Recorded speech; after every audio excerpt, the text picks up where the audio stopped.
आजकल के पति पत्नी सोचते हैं कि हमारी पत्नी हमको प्रेम नहीं करती, हमारा पति हमको प्रेम नहीं करता। जबकि वास्तविक प्रेम एक प्रकार का आंतरिक विषय है। प्रेम का अर्थ ये नहीं है कि हम किसी से प्रेम करवाएं। प्रेम होता है। और प्रेम कैसे होता है, हम आपको एक रामचरितमानस के एक दोहे पे ले चलते हैं, जिस पे प्रभु श्री राम जब वन में चल रहे हैं तो आगे आगे प्रभु श्री राम चल रहे हैं और बीच में माता सीता जी हैं और अंतिम में लक्ष्मण जी चल रहे हैं। तो कैसे चल रहे हैं जरा सा ध्यान दीजिएगा कि प्रभु पद रेख बीच बीच सीता, धरती चरण मगु चलती संभीता, सिय राम पद अंक बराए, लखन चले पगु दाहिन लाए। यानी कैसे चलते हैं, प्रभु श्री राम जी चल रहे हैं तो माता सीता जी क्या कर रहे हैं कि जो उनके पदचिन्ह बन जा रहे हैं, उनके बीच में पैर रखकर चल रही हैं। ये संभाल कर चल रही हैं कि कहीं भूल से भी उन पैरों के चिन्हों में हमारे पैर न पड़ जाएं। आप सोचिए किस कोटि का प्रेम है। हमारी तो सामर्थ्य नहीं है उनके प्रेम का हम वर्णन कर सकें, लेकिन फिर भी जो प्रभु ने सामर्थ्य दी है, जो रामचरितमानस में अंकित है, उसके अनुसार हम कुछ कह रहे हैं कि आप सोचिए किस कोटि का प्रेम है कि आप अपने पति के क्या सम्मान कर रही हैं, अपने पति का किस तरीके से आप उसको साथ रह रही हैं। आप खुद अपना आकलन करिएगा।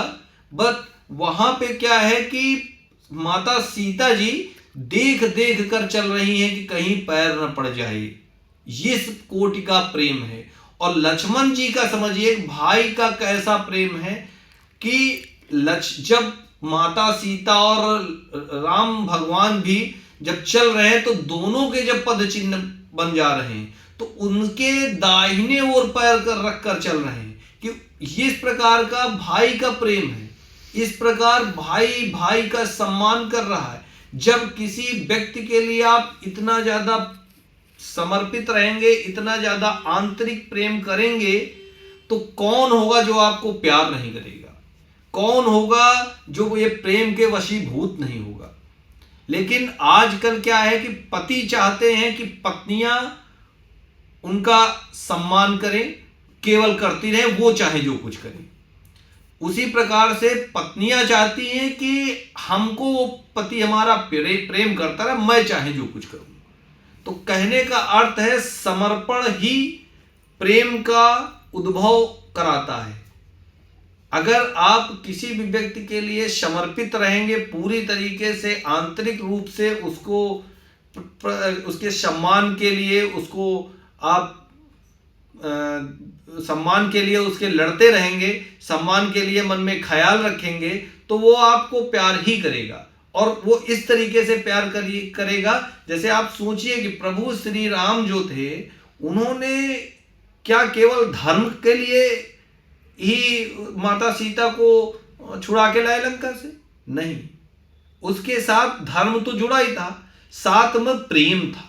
क्यों प्रेम था? जब इस उच्च कोटि का कोई आपको प्रेम करेगा, समर्पित करेगा, सम्मान देगा, तो आप उसके लिए कहीं भी लड़ जाओगे और आंतरिक रूप से लड़ जाओगे। जब आंतरिक रूप से लड़ जाओगे तो उस दिन प्रेम की भी विजय होती है और आपकी भी विजय होती है।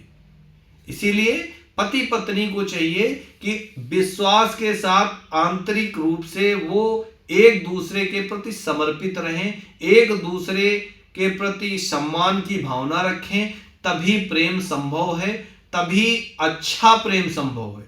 प्रेम तो कई प्रकार के हैं। प्रेम तो आप ऐसे भी कर सकते हैं कि हमको प्रेम है, लेकिन क्या प्रेम होता है? नहीं। प्रेम एक ऐसी अद्भुत चीज है जिसको अनुभव किया जाता है और वो अनुभव आपको बड़ा प्रसन्न रखता है और आपके जीवन को सुखमय कर देता है।